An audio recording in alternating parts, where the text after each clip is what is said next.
Bom, já estamos live no Facebook, então olá, boa tarde a todos, todo mundo que está com a gente hoje aqui mais uma vez reunidos. Bom dia para quem está no Brasil, boa tarde para quem está na Europa.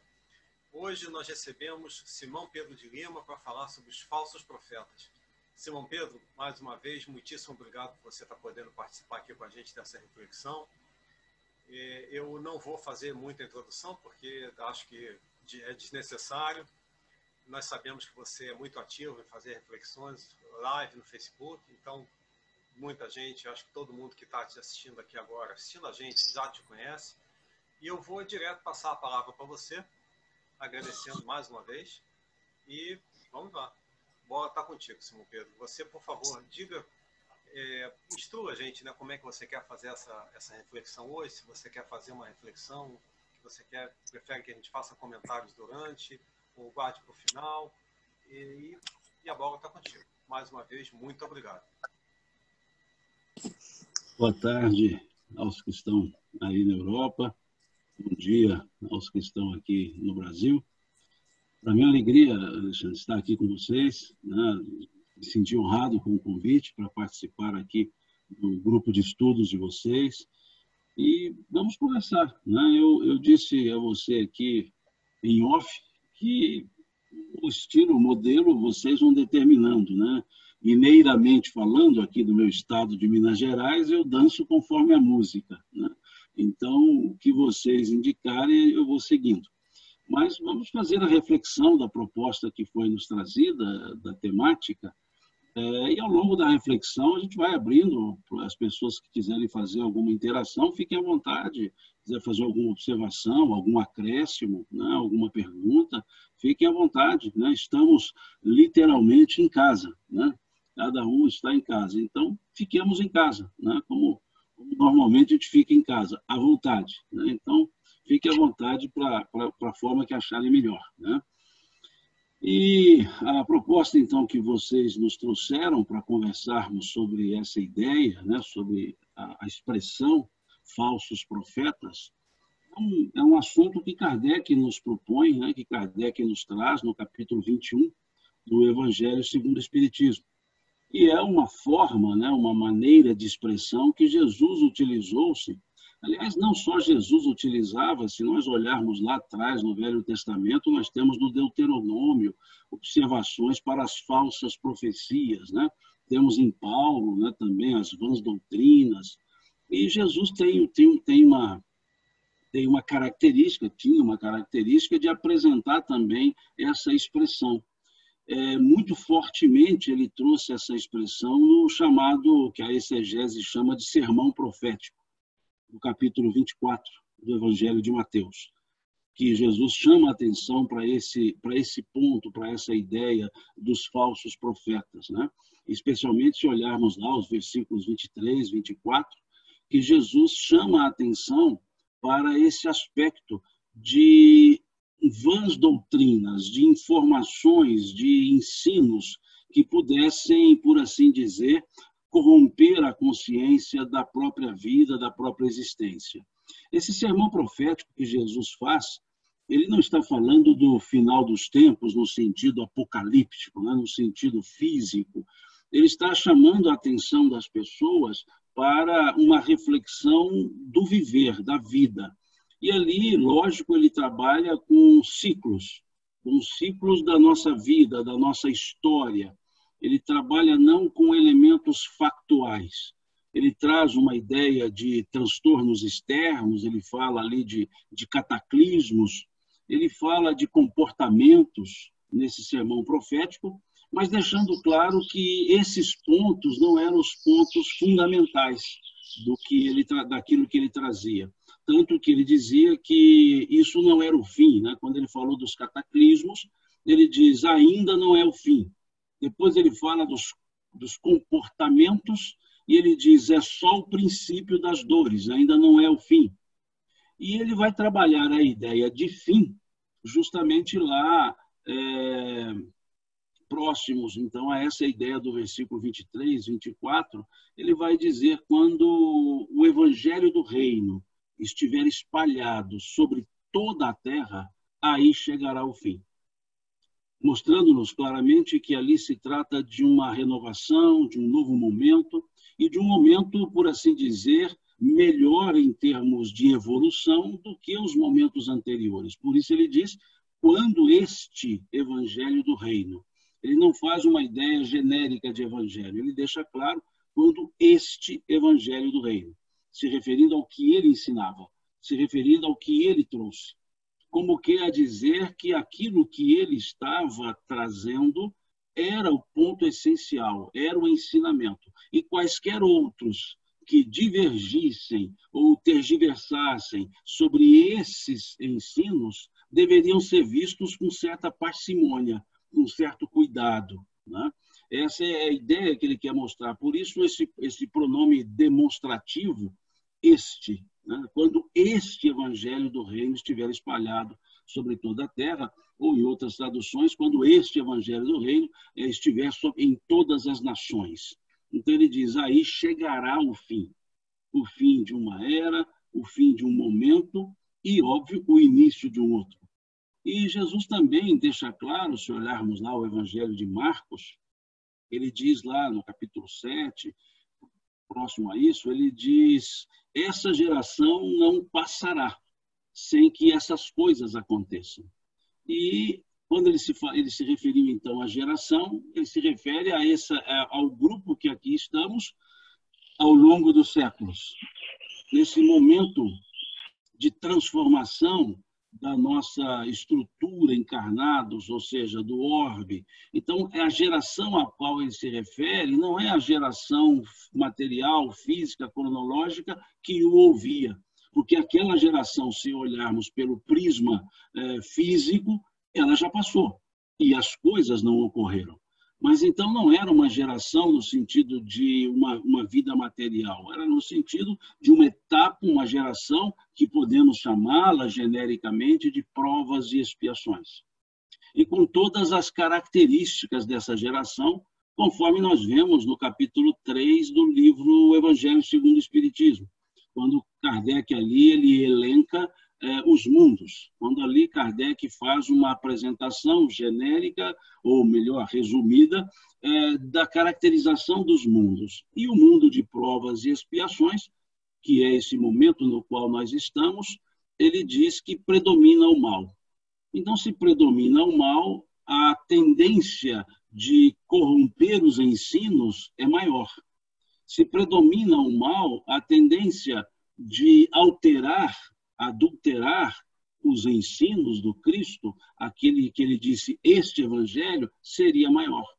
Então, por essa natureza, por assim dizer, egoísta da geração de provas e expiações, essa natureza orgulhosa da geração de provas e expiações, cujo ponto central seria justamente mostrar uma realidade a essa geração, na qual nós estamos, né? Mostrar a essa geração a espiritualidade, conforme vemos na questão 799 do Livro dos Espíritos, destruir o materialismo, né, como missão do Espiritismo, como contribuição do Espiritismo para o progresso.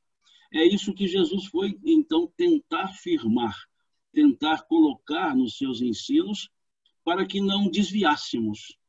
Mas por essa natureza ainda egoísta, nós temos por hábito, de certa forma, adulterar os ensinos para colocá-los segundo nossas vontades, para colocá-los segundo os nossos desejos, a nossa maneira de ver as coisas. Então, muitas vezes, nós criamos reducionismos dos ensinos para, de certa forma, moldá-los às nossas vontades. E se nós olharmos, então, essa preocupação de Jesus, que ele coloca no capítulo 24, né, do Evangelho de Mateus, versículos 23 e 24, nós perceberemos isso. Né? Ele diz, vamos ler textualmente aqui, e eu vou optar pela tradução que Kardec colocou, né? Vou usar a tradução dele, né? Que ele utilizou, melhor dizendo, no Evangelho segundo o Espiritismo, no capítulo 21. Ele diz, então, Mateus, Cristo, então não se enganem, se alguém vos disser, não vos enganeis se alguém vos disser, o Cristo está aqui, ou está ali, não acrediteis. Absolutamente.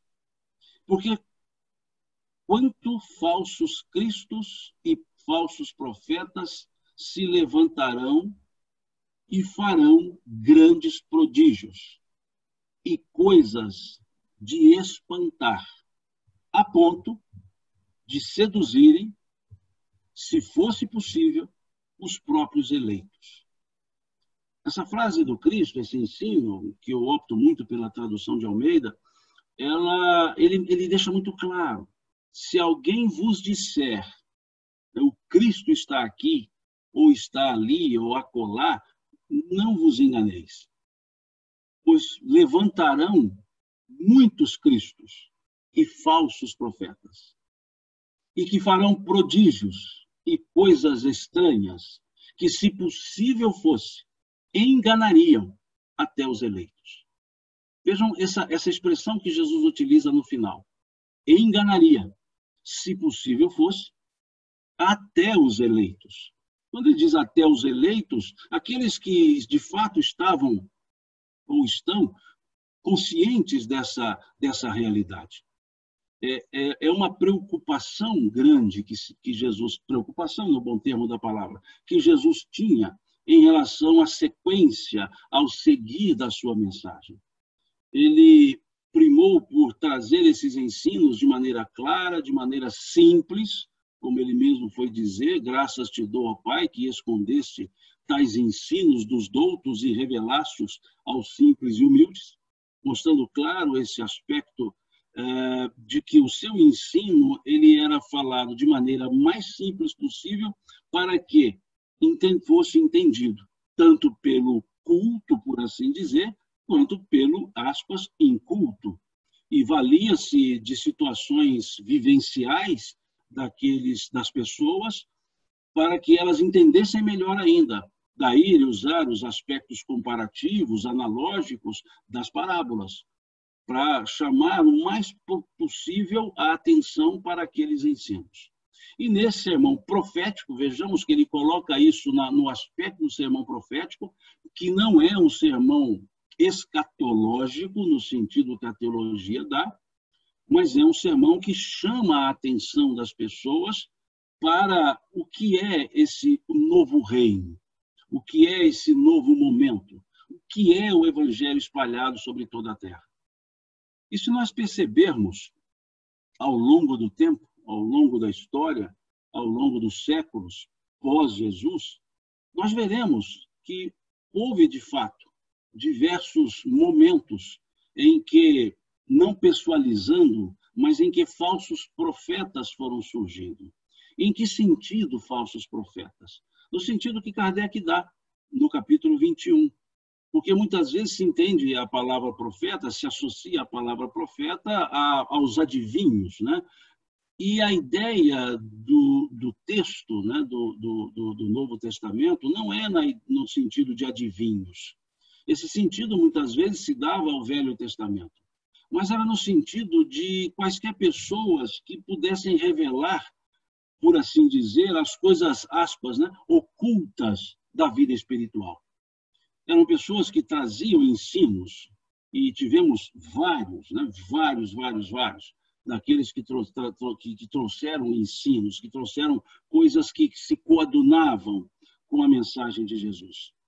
E muitos ampliando alguns aspectos daquilo que Jesus havia ensinado, não por acrescentar, mas por trazer novas percepções, aplicabilidades, em função do próprio evoluir da vida social. Então, muitos surgiram em diversos lugares, em diversos momentos, e, inclusive, no Espiritismo, que não foi né, porque ele não é pessoa, é uma ideia, é um corpo doutrinário, que também assim surge. E, muito bem, Emmanuel nos coloca, no livro A Caminho da Luz, que o Espiritismo veio na hora psicológica das grandes transformações ajustar o espírito humano. Por que ele usa esse termo, ajustar o espírito humano? E por que hora psicológica? Hora psicológica não é hora cronológica, é hora de maturação. Hora psicológica é a maturidade. E o que foi essa maturidade? O que foi o século XIX? por assim dizer, a apresentação do saldo daquilo que veio ocorrendo desde a época do Cristo. E se nós observarmos na mensagem de Jesus, essa hora psicológica, para chegar a ela, nós tivemos momentos de desvios. E se olharmos, então, o histórico do processo da ideia de Jesus, que foi sendo trabalhada, foi sendo apresentada, nós temos alguns momentos. Os momentos em que Jesus estava presente, os momentos em que ele não estava presente, mas os apóstolos estavam presentes, o momento em que nem Jesus nem os apóstolos estavam mais presentes, mas aqueles que se ouviram diretamente dos apóstolos continuaram presentes, e depois o momento que não estava Jesus, não estavam os apóstolos, não estavam aqueles que ouviram diretamente dos apóstolos, mas estavam aqueles que ouviram dos que ouviram diretamente dos apóstolos. E naquela linguagem, naquele ditado, né, muito aplicado aqui no Brasil, quem conta um conto aumenta um ponto, né, normalmente. E isso foi acontecendo ao longo da história. Foi acontecendo porque interesses outros, que não somente a renovação dessa geração, que não somente o evangelho do reino, foram surgindo. Então, nós vemos, num primeiro momento, nós chamamos de apologetas, né, a linguagem teológica, aquele grupo apologeta que se preocupou com a mensagem do Cristo, aquele grupo lá do primeiro século, segundo século, terceiro século, se preocupando com a mensagem, tentando evitar essa ideia dos falsos, né, sejam falsos ensinos, falsas pessoas, se ocupavam com isso, né? São João Crisóstomo, Santo Anselmo, Orígenes e vários outros que compõem a chamada escola apostólica, escola apologética, que vai até Agostinho, né? Até o início da chamada filosofia patrística, ali com os chamados pais da igreja, entendendo a igreja não como instituição, embora eles fossem ligados a uma instituição. Mas, nesse aspecto, houve muitas diferenças e surgiram justamente pontos que foram sendo colocados. Nós podemos verificar até antes mesmo a contenda que foi estabelecida entre a igreja, a eclesia de Jerusalém e a eclesia de Antioquia, em que Paulo, em Antioquia, divulgava uma ideia e a eclesia em Jerusalém não concordava com aquela ideia. E talvez ali ensaiou-se o primeiro elemento de forma sobre a essência, porque a essência deve estar sobre a forma. Mas ali nós já vemos o primeiro ensaio da forma colocada sobre a essência, em que somente poderia ser entendido como cristão, como seguidor das eclesias, os circuncidados. E Paulo entendia que não, que a mensagem não era a circuncisão era para os judeus, mas para os gentios, não. Bastava aceitar a mensagem e a fé. E Paulo busca até uma fundamentação para isso. Paulo tinha esse hábito de tudo que ele falava, ele buscava uma fundamentação. E ele busca a fundamentação em Abraão, lá antes da lei, né? Porque a circuncisão era uma das obras da lei. Porque na linguagem de Paulo, há que separar, quando ele fala obras, nem toda obra que ele fala é no sentido material caritativo. Obra é o termo que se usa para cumprir os preceitos que a lei estabelece. E um dos preceitos, uma das obras da lei, era a circuncisão. E como a lei nasceu com Moisés, Paulo foi antes de Moisés, ele foi em Abraão, para mostrar a justificação. A justificação perante Deus seria pela obra. Mas se Abraão foi justificado perante Deus, ele veio antes da obra. E se ele foi justificado, a justificação é pela obra, ou ele não foi justificado, ou a justificação seria pela obra. E aí é onde Paulo erige a sua ideia de salvação pela fé, porque o que justificou Abraão perante Deus foi a fé. Então ele vai trazer esse argumento. Então vejamos as aspas, contendas que vão surgindo. E isso, enquanto estavam os apóstolos ou aqueles mais diretamente ligados a eles, isso era, de certa forma, contido. E não havia espaço. Chegaram a um acordo de maneira tal que os judeus teriam que se circuncidar. Porque a ideia do cristianismo não era uma religião nova, não era uma linha nova, era um comportamento. Então, que tudo bem, respeitasse os preceitos da lei, lembrando que aquele Estado, Israel, aquela nação, era teocrática, então a lei era ligada às ideias de Deus, então que cumprisse a lei. Mas que aqueles que não eram sujeitos à lei, os gentios, seguissem da forma deles, aceitando o evangelho e adequando o comportamento. Isso foi acontecendo ao longo dos séculos. Sempre aconteceu. A diferença é que, ao longo dos séculos, não tinha Paulo, não tinha Pedro, não tinha os demais que pudessem trabalhar com essa, dizer, harmonização. E aí nós vemos as vãs doutrinas surgir. No século IV foi fértil nesse sentido, né? Já começando o século, lá em 312, com o Edito de Milão, em que Constantino resolve aceitar aquela religião antes perseguida, aquela ideia antes perseguida, entendendo que ela era difundida e era forte, então, daquela ideia bem assim prática, se eu não posso vencê-los, que eu me una a eles, né? Foi a ideia de Constantino. E aí ele faz o edito permitindo o culto, mas uma permissão com alguns senões, né? Com algumas condicionantes, desde que respeitasse algumas características do próprio pensamento romano. E isso fica claro depois, em 325, quando se tem o Concílio de Nicéia. E ali, sim, estabelecem-se as formas. E, nesse momento, em 325, a essência submete-se à forma. A forma era mais importante do que a essência, a partir de 325. E quando se vai à forma e não à essência, as formas ficam diversas, porque cada grupo tem uma forma, cada grupo tem uma maneira.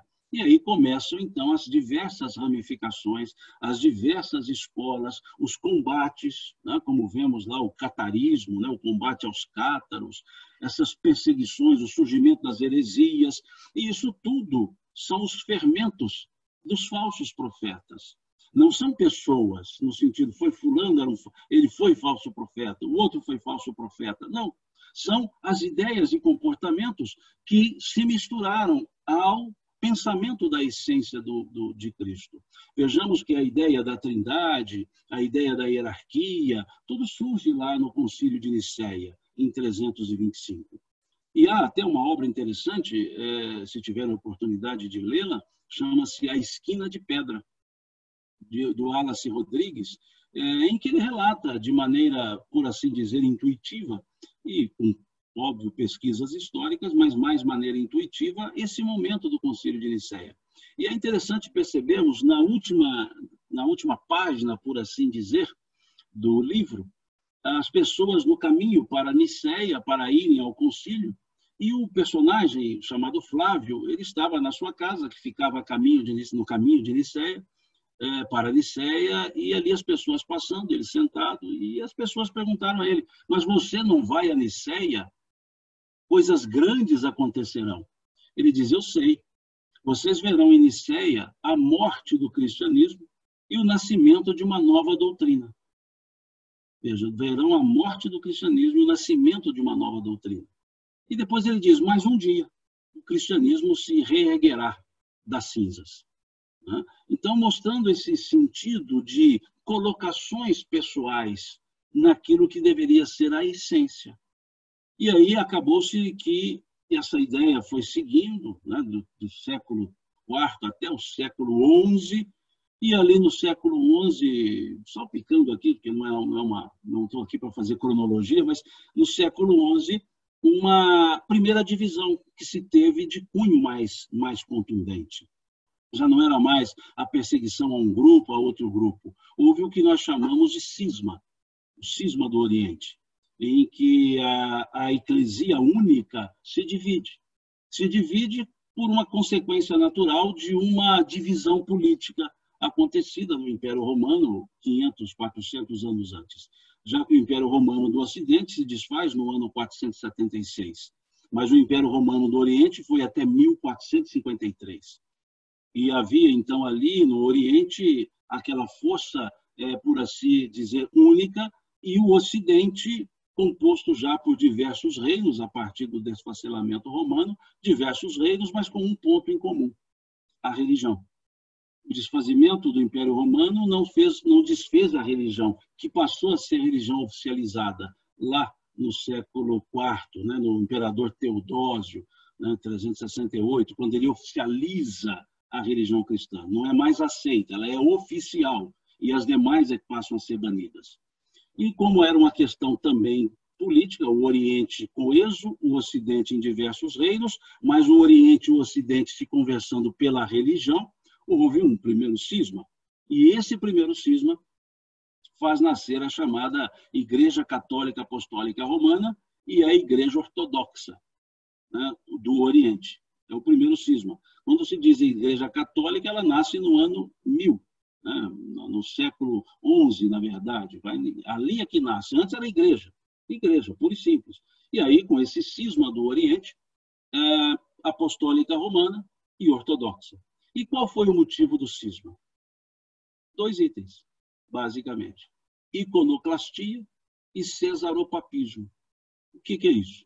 Iconoclastia, forma, culto às imagens. O Oriente entendia que isso não era cabível, porque o Oriente tinha uma feição mais voltada para as bases judaicas, de onde nasce o cristianismo. O Ocidente, dada diversas nações, e algo assim mais helenístico, mais voltado às formas. E aí, o primeiro ponto de divergência: pode-se ter imagem, não pode-se ter imagem. E o cesaropapismo, em que havia a junção entre poder político ou temporal e poder religioso numa pessoa só. E o Oriente assim entendia, e o Ocidente entendia que não, que o poder político estava nos reis e o poder religioso no Papa. Não interessa se a igreja poderia ser o estamento maior, não interessava, mas o Oriente entendia que deveria ser um só. Daí o termo cesaropapismo, né, aplicável à história. Motivos de forma que fez nascer, então, duas experiências diferentes. E depois, com o tempo, mais experiências, a Igreja Ortodoxa já grega e aí a do Extremo Oriente, e no Ocidente assim foi até o século XVI. Mais um novo cisma, o cisma chamado Cisma do Ocidente, em que nós tivemos a divisão, com o surgimento de diversos outros pensamentos que tentavam ir à raiz do ensinamento de Jesus. Eram outros ensinamentos que tentavam abandonar a forma para resgatar a essência. O movimento luterano do século XVI, que resgata a ideia paulina, né, a ideia agostiniana, que era também paulina, uma salvação pela fé, né? E aí, paralelamente, surgem outros pensamentos religiosos, o pensamento calvinista, né, o pensamento de John Knox, né, o pensamento dos anglicanos, eminentemente políticos. Então, vejam que foram surgindo isso. Então, todos esses aspectos são, de certa forma, falseamentos, e aqui o falseamento não vai necessariamente com a ideia de dolo, com a ideia de maldade. Muitas vezes o falseamento vai por um sentido de bondade. As pessoas entendendo de uma outra forma e aplicando a essa forma. E aí acaba falseando aquela ideia, por assim dizer, natural, genuína. Eu faço esse relato porque eu não entendo que nós vamos trabalhar falsos profetas apontando pessoas. Nós vemos falsas profecias, ou seja, falsas interpretações. E não necessariamente intencionais, no sentido de vou fazer desse jeito para destruir o outro. Também tivemos, não há dúvida, mas a maioria foram frutos de boa intenção, de boa vontade, de interpretação, e sempre nascendo de diferenças de opiniões. E é isso, então, que gerou, né, todo esse processo, escolas de pensamento religioso, dentro das próprias escolas macro, né? O que eu chamo de escolas macro, né? São aquelas que interpretam a ideia de Jesus. A escola macro católica, a escola macro protestante, entendendo por protestante a aplicabilidade às igrejas assim devidamente chamadas na história, as chamadas igrejas históricas, aquelas que de fato protestaram, né, saíram à rua protestando lá no século XVI. A igreja metodista hoje, a igreja presbiteriana, a luterana, a calvinista, né, os huguenotes. E, então, esses são os chamados históricos protestantes. E é uma escola religiosa, né? E as diversas outras que foram surgindo. Mas tentando aprimorar a ideia, trazer a ideia do Cristo, algumas mais pela forma, e dentro das mesmas escolas, novas diferenças, como tivemos o movimento franciscano, né, que tentou resgatar algo mais simples, uma vivência mais serena, menos opulência, que foi o que levou Lutero também a questionar as chamadas incongruências, né, as contradições que ele via, que ele coloca nas suas 95 teses. Então, isso tudo foi ebulição. Gerou a escola do pensamento tomista, né, com Tomás de Aquino, de certa forma, não contrapondo, mas trabalhando diferente daquela outra escola que veio até Tomás de Aquino, que é a escola patrística, né? Surge a ideia que a gente chamou de escolástica, né? A escola de pensamento filosófico, mas tudo isso voltado para um embotamento da fé. Um embotamento da fé. Surgem movimentos, aí sim, contrapostos à ideia religiosa. Aí já vem outra ideia de falsos cristos e de falsos profetas, não mais falsos cristos. Porque os falsos cristos atuavam nas ideias religiosas sem deixar as ideias religiosas. E os falsos profetas também na ideia religiosa, sem deixar a ideia religiosa, mas nas ideias também contrárias à religião. É quando nascem esses movimentos mais fortes, materialistas, que o século XVI inaugura, né, com o pensamento, não que o pensamento fosse materialista, mas a partir do pensamento racional acabou se desenvolvendo processos materialistas. Né? Tivemos a escola racionalista, depois a escola empirista, e assim foi se desenvolvendo, e tudo isso numa ideia de negar quaisquer elementos que fossem da religião. E isso vai tomando força, século XVI, século XVII, século XVIII, os movimentos filosóficos iluministas, caracteristicamente voltados para a vida social, não que fossem materialistas, mas para uma vida social. A ideia teocêntrica, né, passou a ser homocêntrica, ou seja, não era mais Deus o centro, e sim o homem o centro, surgiu o homocentrismo, né? E a frase básica era: o homem era a medida de todas as coisas. Então, o pensamento materialista, obviamente, contrapondo a ideia religiosa, que são, então, não mais falsos cristos, mas falsas ideias, muitas vezes, também em função da contraposição. Essas escolas se fortalecem, pensamento iluminista, né? Vem o pensamento mesmo cartesianista, o pensamento de Hume, e aí vai seguindo Kant com as suas críticas à razão pura, à razão prática, e segue todo esse processo. E chega na culminância, né, no século XIX, desse pensamento, por assim dizer, mais sociomaterial, vem o pensamento contista, né, de Augusto Comte, e é nesse bojo que nasce o pensamento espírita, que surge o pensamento espírita. Naquela ideia que, então, Emmanuel coloca de maturidade. O que ele chamou de maturidade? Evolução espiritual? Não, não. Ele chamou de maturidade as duas experiências. A fé absolutamente vivida, distorcida e cega, e o materialismo absurdamente aplicável. Ele disse, então, ele traz a ideia: a humanidade experimentou a fé, a humanidade experimentou a razão. Isso é que ele chamou de maturidade, as duas experiências. E nós observamos, então, no capítulo 19 do Evangelho segundo o Espiritismo, Kardec dizendo que a verdadeira fé, a fé inabalável, é a fé que enfrenta a razão face a face. Enfrentar não é no sentido de combater, está frente a frente. A fé não combate a razão não combate a fé, na ideia Kardec. Quando ele diz que enfrenta a razão, é que olha efetivamente frente a frente. Que enfrenta a razão face a face. Ou seja, face a face. Sem uma destruir a outra. Enfrenta a razão face a face, em qualquer época da humanidade. Então, esse é o aspecto que vem trazer Kardec para evitar esses sentidos dos falsos cristos dentro da religião, falsos profetas dentro e fora das religiões. Como que fazendo uma aglutinação de todas as escolas que foram surgindo no pensamento materialista, filosófico, religioso, para evitar esse ponto. E aí Kardec tem alguns cuidados.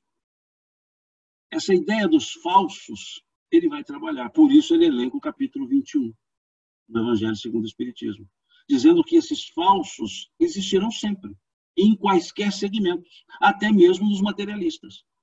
Daí as diversas escolas materialistas. A partir de Hegel, um dos grandes filósofos materialistas, você tem o materialismo absoluto em Feuerbach, o materialismo histórico em Marx, que são todos da escola hegeliana. Então, no mesmo pensamento materialista, você tem toda essa gama de interpretações, e não seria diferente na ideia religiosa, e não seria diferente na ideia espírita. E aí Kardec faz peço licença para ler, ele diz aqui no Projeto Espírita de 1868, primeiro parágrafo do Projeto Espírita de 1868. Um dos maiores obstáculos capazes de retardar a propagação da doutrina seria a falta de unidade. O que é falta de unidade? Não é união, é unidade. Unidade de princípios. O que pode retardar a marcha de qualquer ideia? O desfacelamento interno, as contradições internas, a falta de um ponto claro e referido. Se não houver unidade, você terá diversas ideias. Então ele diz que a única coisa, um dos maiores obstáculos capaz de retardar a marcha da doutrina seria a falta de unidade.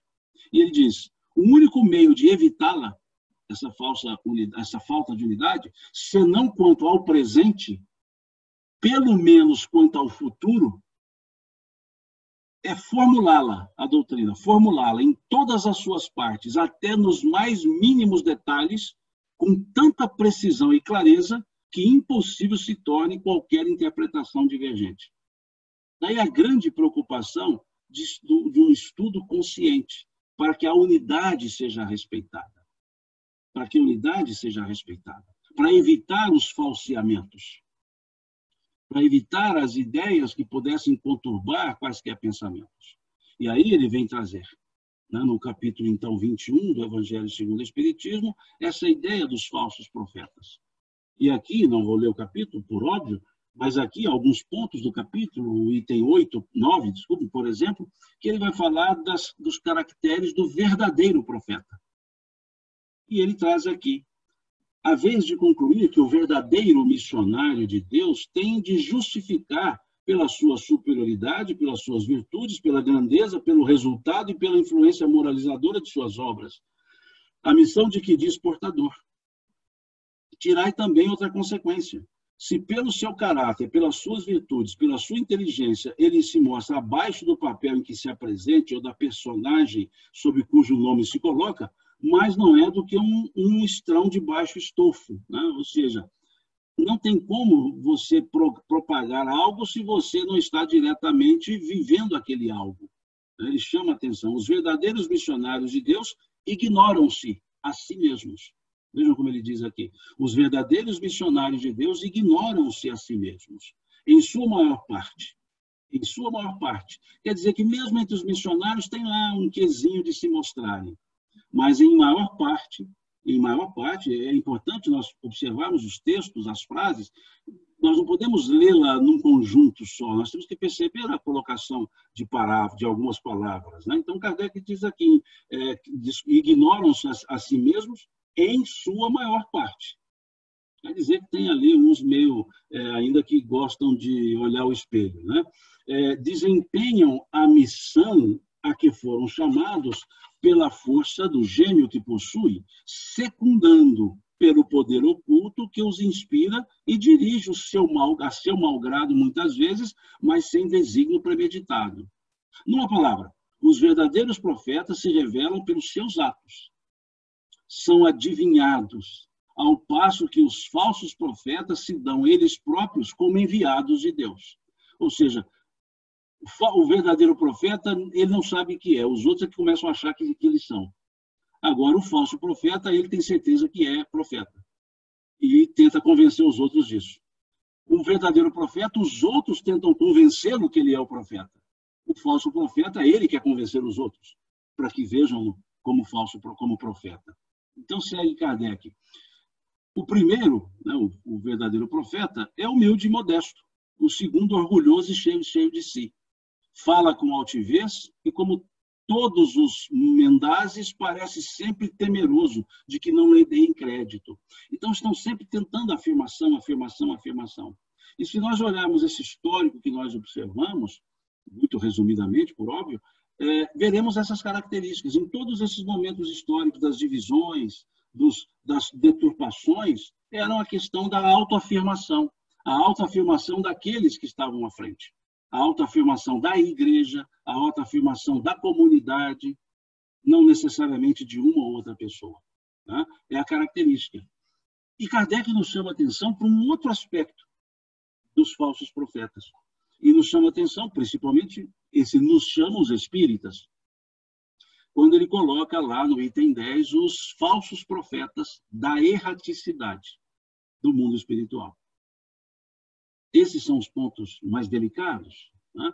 O apóstolo João já dizia isso na sua primeira epístola, né? Salvo engano, no capítulo 4, ele dizia: irmãos, não creais em todos os espíritos. Vede primeiro se eles procedem de Deus. Vejam, vede primeiro se eles procedem de Deus. Porque muitos falsos profetas têm saído pelo mundo. Isso João dizendo lá na sua epístola.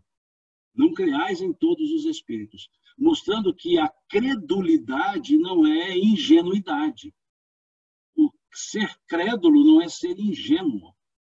E muitos temos a ideia de que uma informação vinda de um espírito, ela já é verdadeira só porque veio de um espírito. E Kardec dizia, em outras palavras, que os espíritos nada mais são do que as almas dos homens sem corpos, que levam consigo suas aquisições, as suas mazelas. Então, a morte não transforma o espírito em melhor e nem mais sábio. Se era embusteiro encarnado, continua embusteiro desencarnado. Então, esse aspecto que João está chamando a atenção. Não creais em todos os espíritos, vede primeiro se eles procedem de Deus. E ainda, se nós olharmos a questão 104, peço licença para dar uma lida, se nós olharmos a questão 104 do Livro dos Espíritos, nós veremos Kardec elencando na terceira ordem dos espíritos imperfeitos, né, ele criou uma classe chamada oitava classe, e ali ele chama essa oitava classe de pseudo-sábios, falsos sábios. E diz: seus conhecimentos são bastante amplos. Olha, que são inteligentíssimos. Seus conhecimentos são bastante amplos, mas acreditam saber mais do que realmente sabem. Tendo realizado alguns progressos sob diversos pontos de vista, a linguagem deles tem um caráter sério, que pode iludir quanto às suas capacidades e luzes. Porém, na maioria das vezes, isso não passa de um reflexo dos preconceitos e das ideias sistemáticas da vida terrestre. É uma mistura de algumas verdades com os erros mais absurdos, em meio aos quais despontam a presunção, o orgulho, o ciúme e a obstinação de que não puderam livrar-se. Então, veja como ele caracteriza o pseudo-sábio. Sabe muito, não há dúvida. Conhecem bastante, mas acham que sabem mais do que sabem. E aí misturam verdades e mentiras. E quando nós vemos verdades, nós fechamos os olhos para as mentiras nas mensagens. Porque as mentiras, elas são subreptícias. As mentiras são nas entrelinhas.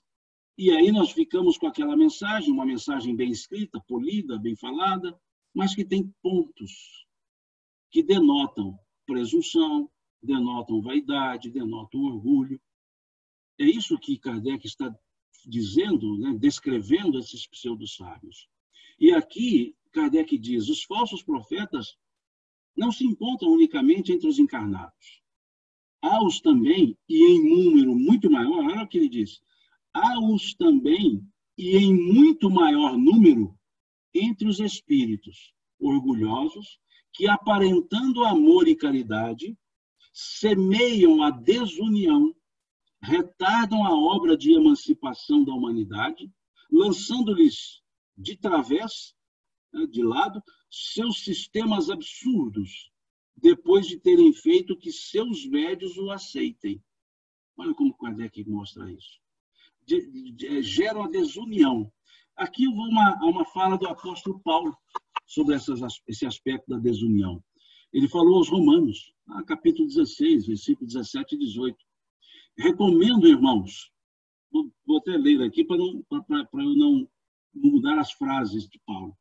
Recomendo, irmãos, que tomem cuidado com aqueles que causam divisões e põem obstáculos ao ensino que vocês têm recebido. O que Kardec diz aqui? Semeiam a desunião e retardam a obra da emancipação. Afastem-se deles, pois essas pessoas não estão servindo a Cristo, mas aos seus próprios apetites. É o que Kardec colocou. Mediante palavras suaves e bajulação, enganam os corações ingênuos. Sejamos crédulos, mas não ingênuos. E ele depois diz ainda a Timóteo, na sua primeira carta a Timóteo, lá no capítulo 6, versículo 3 a 5. Se alguém ensina falsas doutrinas e não concorda com a sã doutrina de nosso Senhor Jesus Cristo, e como o ensino que é segundo a piedade, é orgulhoso e nada entende. Esse tal mostra um interesse doentio por controvérsias e contendas acerca de palavras. Veja, acerca de palavras. São os que, desculpe a expressão, são os das picuinhas. Né? Pegam as picuinhas, as questões mais bobas, as questões mais simples, discutem palavras, discutem termos, e não discutem, não aprofundam em ideias. Né? Resultam em inveja, brigas, difamações, suspeitas malignas e atritos constantes entre aqueles que têm a mente corrompida e que são privados da verdade, os quais pensam que é piedade ser fonte de lucro. Veja o que o apóstolo diz. É o que está Kardec dizendo, né? Nesse aspecto de gerar desunião. Façamos uma corrida de olhos no que nós vemos muitas vezes nos nossos meios, e aqui nossos meios, entendamos, o meio espírita.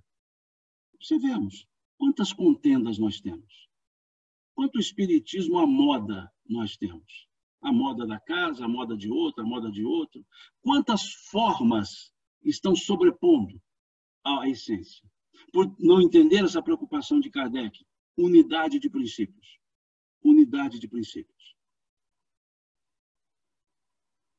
Quanto acontece? De tal forma que o espírito Viana de Carvalho, no livro Sementeira da Fraternidade, salvo engano, ele escreve: o movimento espírita cresce e se propaga, mas a doutrina espírita permanece ignorada, quando não adulterada na maioria dos seus postulados, ressalvadas as incontáveis exceções. Ele faz a ressalva e usa o termo incontável, ou seja, o que ele chamou de exceção, na verdade, seria a regra, porque são incontáveis exceções, então é regra.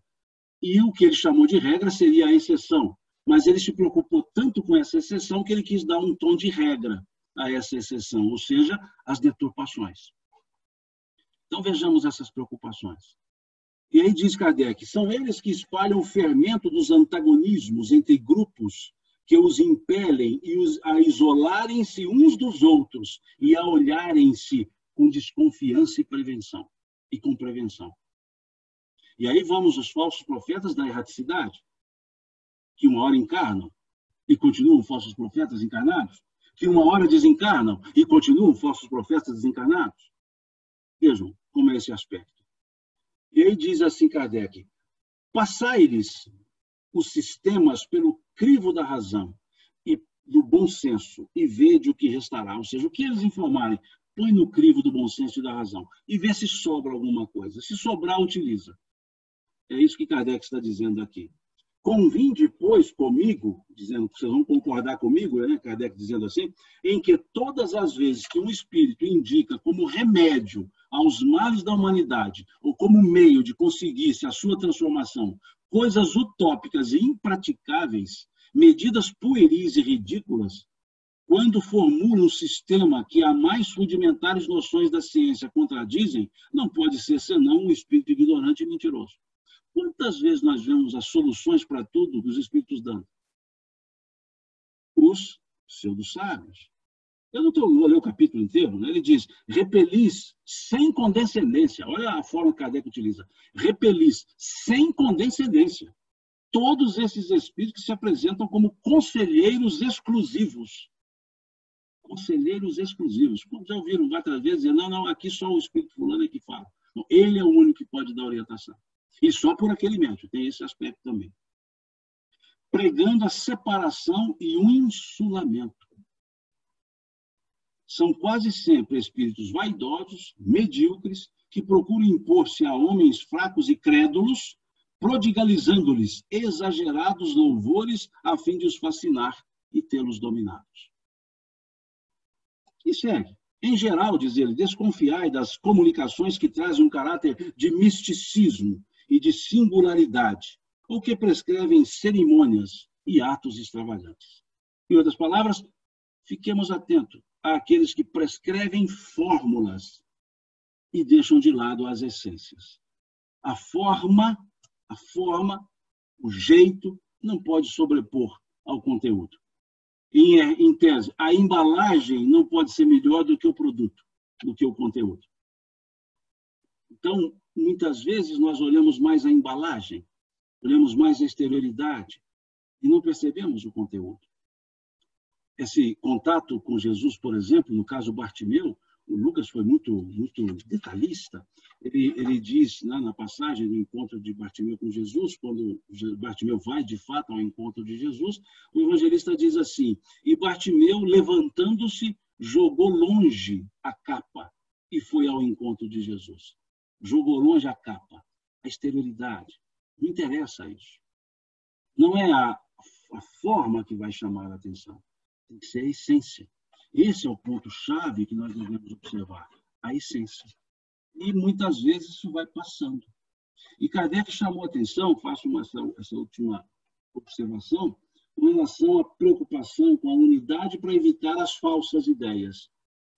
Nesse projeto espírita de 1868, Kardec diz, um curso regular, que nós chamamos de estudo sistematizado, um curso regular de espiritismo, seria professado com o fim de desenvolver os princípios da ciência e difundir o gosto pelos estudos sérios. Esse curso teria a vantagem de fundar a unidade de princípios e de fazer adeptos esclarecidos, capazes de espalhar as ideias espíritas e desenvolver grande número de médiuns. Considero este curso como de natureza a exercer capital influência sobre o futuro do espiritismo e sobre as suas consequências. Então, em vez de ficarmos nos ocupando com os falsos profetas, os adivinhos, vamos nos preocupar com o que nós andamos fazendo, para ver se nós mesmos não temos momentos de falsos profetas, quando trazemos as nossas próprias ideias, quando trazemos as nossas próprias carências e queremos colocá-las na doutrina como sendo parte dela. Quantas vezes a pessoa, por seu entendimento, cria uma prática.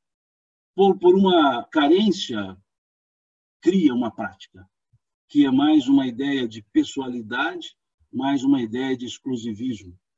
E é isso que gera os falsos profetas, que geram essas falsas, por assim dizer, profecias. E, para encerrar a leitura, ou as leituras, para bater esse papo, porque senão vai ficar esse monólogo, Kardec traz a conclusão número 7. Conclusão número 7 do Livro dos Espíritos. Muita gente gosta de ler, e lê mesmo, né, profundamente, o Livro dos Espíritos, mas esquecem das introduções e das conclusões que estão no Livro dos Espíritos. Kardec escreveu 9 conclusões. E, salvo engano, 16 introduções. Salvo engano. E a gente não observa muito isso. O que são essas conclusões? As conclusões que Kardec escreveu são os pós-fácios. Os prefácios das obras, mas ele escreve os pós-fácios. O que são os pós-fácios? São escritos depois da obra pronta. E ele faz isso com uma forma, e aí o Livro dos Espíritos foram 6 edições, A primeira, que não é essa que nós seguimos, de 501 perguntas somente, foi a primeira edição, a de 1857, são só 501 perguntas. A segunda edição, de 1860, ele passa para 1.019 perguntas, e é essa que a gente segue. Depois teve outras edições, e ele foi escrevendo pós-fácios, que a editora entendeu como conclusões, e colocou ali. E aí ele escreve na conclusão número 7. A conclusão número 5 é belíssima.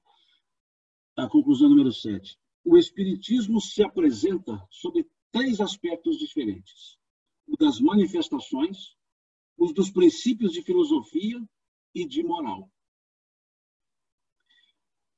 Que delas decorrem a aplicação desses princípios. Daí, diz ele, 3 classes, ou melhor, 3 graus de adeptos. Os que creem nas manifestações e se limitam a constatá-las. E para esses, o Espiritismo é uma ciência experimental. Os que compreendem as suas consequências morais. É uma filosofia. E os que praticam ou se esforçam por praticar essa moral. Depois ele diz, estou salpicando, quanto aos adversários, igualmente podemos classificá-los em 3 categorias. A dos que negam sistematicamente tudo que é novo ou deles venha, desculpe, e que falam sem conhecimento de causa.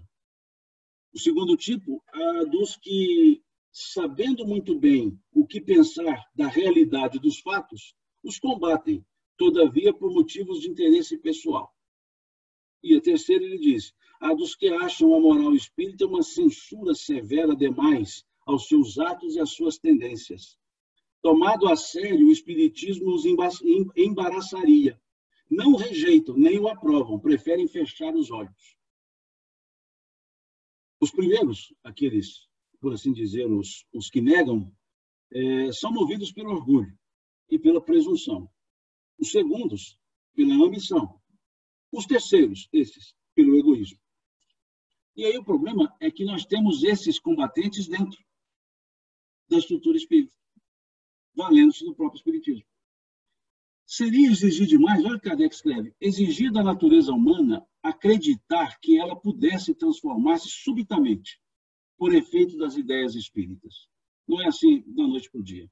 Olha que interessante que Kardec coloca. O primeiro efeito do conhecimento do espiritismo, e o mais geral, consiste em desenvolver um sentimento religioso naquele que, mesmo não sendo materialista, era indiferente às questões espirituais. Ele quer dizer que o primeiro efeito do contato com o espiritismo é nós revolvermos os conceitos de espiritualidade, de religião, no sentido de espiritualidade. É o primeiro efeito. O materialista já não é tanto materialista, o que era indiferente já acha assim, desculpe a expressão mineira, já acha esse trem interessante, já gosta um pouquinho disso, já começa a pensar, interessante, mas eu estou percebendo que a religião é mais profunda, eu estou percebendo que essa espiritualidade é diferente de instituição religiosa. É o primeiro efeito. Depois ele diz, daí vem a desconsideração pela morte, ou seja, começa a perceber que a morte não era aquilo que a gente imaginava e tal. Depois ele diz assim, eu estou saltando aqui, o segundo efeito, quase tão geral quanto o primeiro, é a resignação nas vicissitudes da vida. Veja, o Espiritismo dá a ver as coisas de tão alto, faz a vida terrena perder 3/4 partes de sua importância. Ou seja, a gente desloca o pensamento para a vida espiritual e fica 1/4 parte dando atenção para cá. Que o homem não se aflige tanto com as tribulações, dá mais coragem nas aflições e mais moderação nos desejos. Olha que interessante essa frase de Kardec. Dá mais coragem para lidar com as aflições e dá mais moderação para os desejos. Inclusive, ele fala aqui uma coisa interessante. E daí surge a aversão à ideia de abreviar os dias da existência. Pois a ciência espírita, veja, a ciência espírita não é a moral espírita. A ciência espírita ensina que pelo suicídio sempre se perde o que se queria ganhar. Olha, interessante. E o terceiro efeito, diz ele, é o de estimular no ser humano a indulgência para com os defeitos alheios. Então, quando a gente observa esses efeitos, nós veremos se estamos caminhando para falsas condutas e ideias. Se nós estamos trabalhando com as indulgências, com as imperfeições alheias, que nós somos os alheios para os alheios, né? Então as nossas também imperfeições. É esse o aspecto que ele chama a atenção para que nós pensemos.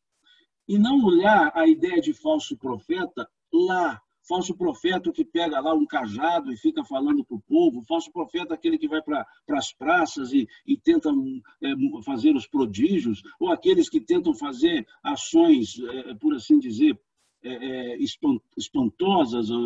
Não. Nós precisamos pensar na ideia de falso profeta conosco. Se nós mesmos não estamos falseando as coisas para nós, se nós mesmos não estamos buscando no Espiritismo explicações, mas desde que sejam aquelas que justifiquem os meus atos.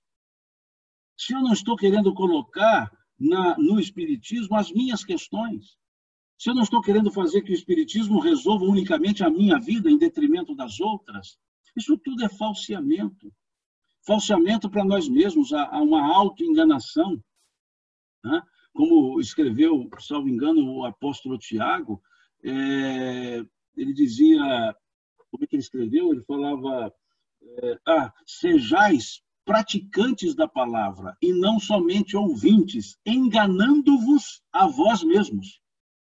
Então, vejam, isso é uma falsa profecia de nós para conosco. Sejais praticantes da palavra e não somente ouvintes, enganando-vos a vós mesmos. Então, quantas vezes nós nos enganamos a nós mesmos? Criamos falsas realidades para nós mesmos, dissimulamos a própria realidade, como aqui aquele grupo segundo, né, que fecha os olhos. Então, são esses pontos que nós precisamos pensar, de fato, quando falamos na ideia de falsos profetas. Não estamos mais naquela turma que vai abrir o mar, Não, esquece isso. Somos nós. E depois de olharmos a nós mesmos, olharmos o que estamos fazendo no meio espírita, como espíritas que somos, como pessoas que estamos tentando colocar uma filosofia de vida, não filosofia de existência. O Espiritismo não é uma filosofia para a encarnação somente, é uma filosofia para a vida, e a vida é imortal. Aqui ou fora daqui, ou seja, no mundo espiritual. Então, se nós não estamos deturpando, Kardec faz uma observação aos críticos, mas que nós podemos usá-la para nós mesmos. Kardec, na conclusão número 1, na primeira conclusão do Livro dos Espíritos, ele fala assim: eu apelo aos adversários do Espiritismo ao seguinte: se deram o cuidado de estudar aquilo que criticam, pois criticar aquilo que não se conhece, que não se estudou com o escalpelo de um observador consciente, não é criticar, mas sim dar mostras do seu pobre e triste entendimento.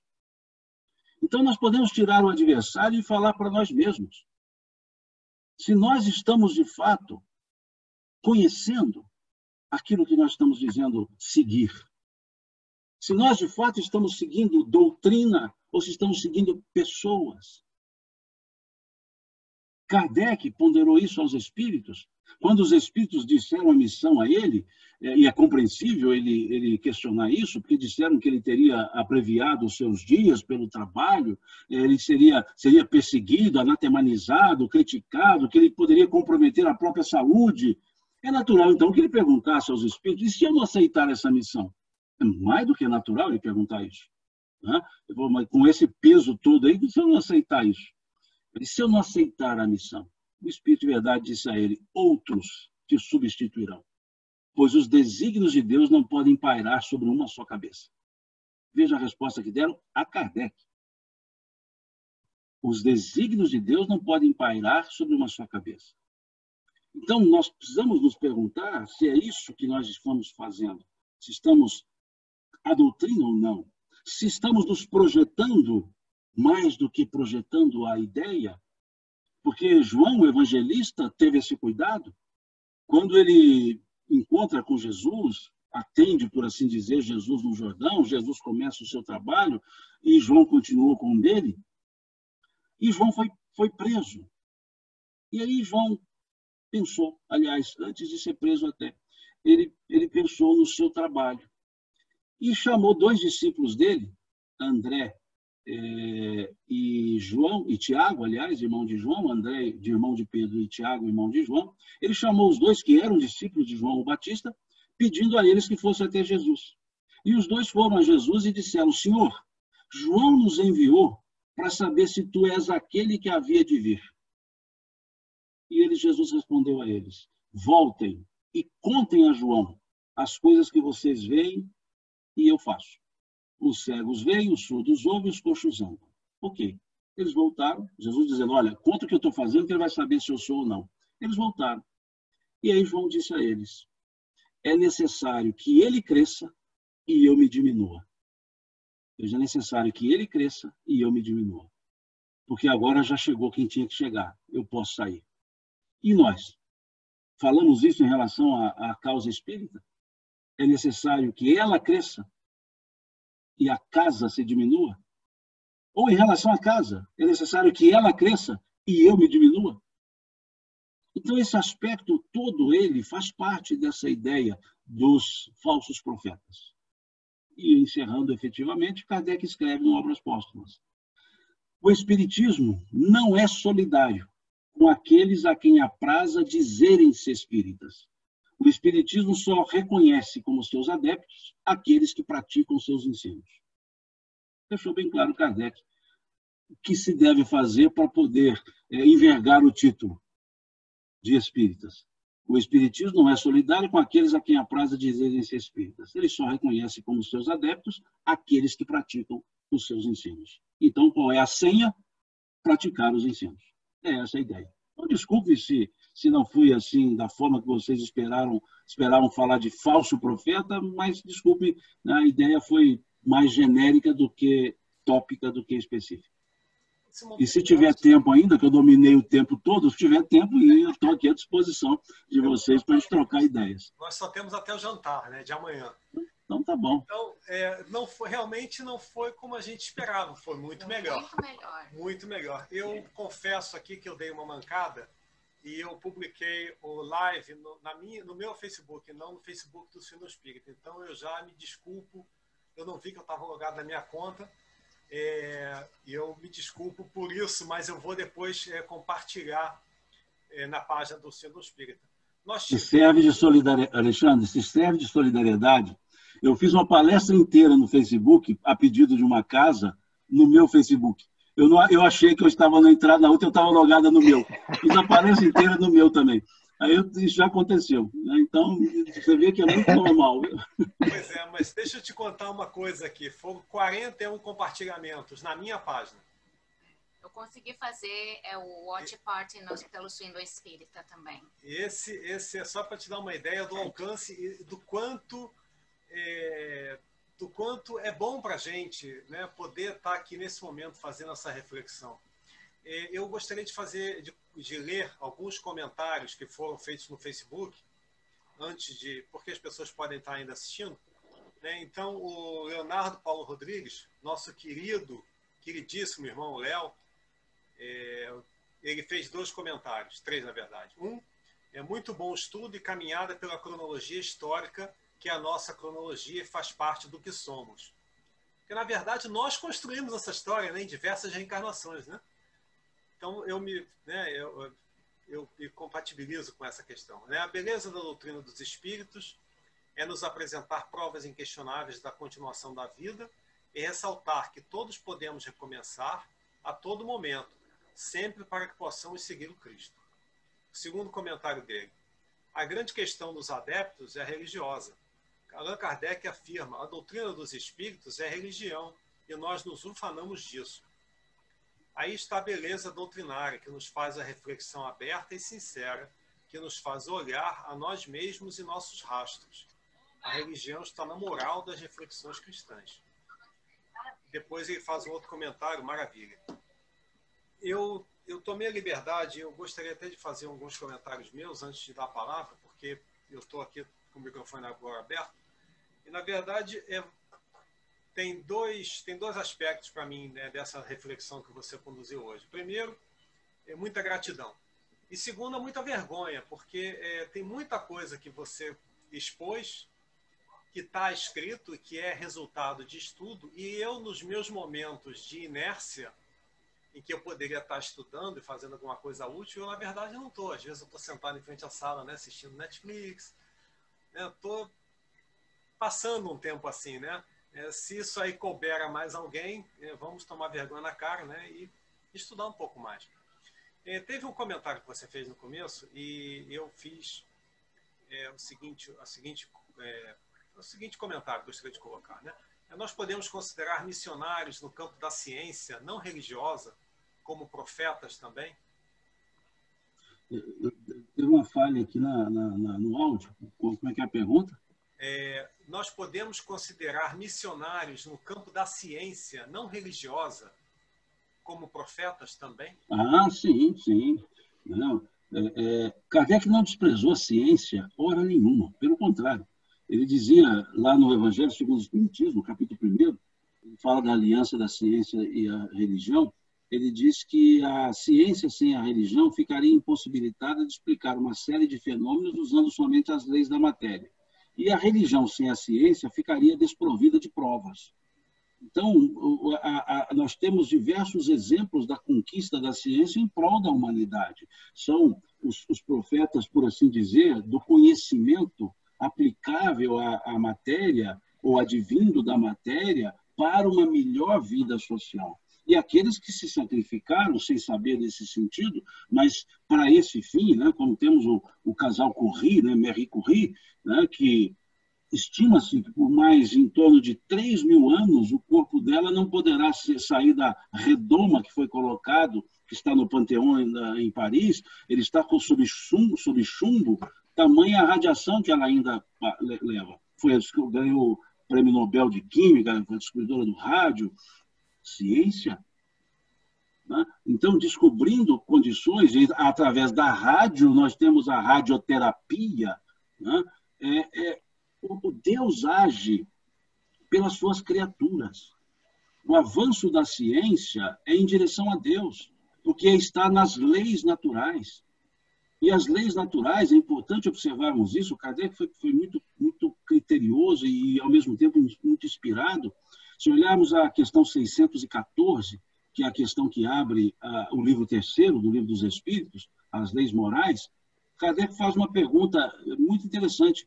Ele abre o capítulo perguntando o que se entende por leis naturais. O que é lei natural? Era a lei da física. Era chamada fisiocracia, governo da natureza. Fisiocracia, governo da natureza. Que era o pensamento que veio de Descartes, né? Adveio, não veio dele, adveio da forma dele. E isso era muito forte. Ou seja, quando Kardec abre as leis morais, ele faz duas coisas. Ele coloca as leis naturais como morais, as leis físicas, e as leis morais como físicas, ao perguntar o que se entende por lei natural. E os espíritos entenderam claramente isso e responderam assim: é a lei de Deus. Ou seja, a lei natural, a lei da natureza, aplicável à filosofia, à vida e à matéria, lei da gravidade, lei de ação e reação, tudo isso é a lei de Deus, responderam eles. Única e verdadeira para a felicidade do homem. Olha a resposta que eles dão. Única e verdadeira para a felicidade. Todas as leis de Deus são para isso. E o que a ciência faz é aplicar as leis de Deus, desdobrar, de conhecer as leis de Deus, aplicáveis, melhor dizendo, ao campo físico, ao campo da matéria. E temos que lembrar que estamos encarnados, lidando com a matéria, somos seres espirituais numa estrutura orgânica. Então, toda a conquista da ciência, toda a conquista na saúde, na medicina, tudo isso é para o bem. Então, isso faz parte da generalidade de aplicação do termo profeta, sem dúvida nenhuma. Eu tenho um outro comentário aqui, que eu gostaria de propor também.